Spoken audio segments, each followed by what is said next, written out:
lovely day for chopping trees.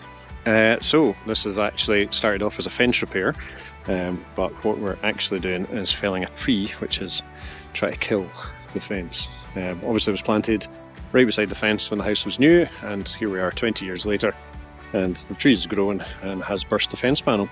So tree planted beside the fence has popped this panel clean off. So I'm afraid the only solution here, on account of the tree just continuing to get bigger, is we're going to chop the tree down. So I'll take the tree away, repair the fence, and then I'm going to put a few extra braces in just to support it.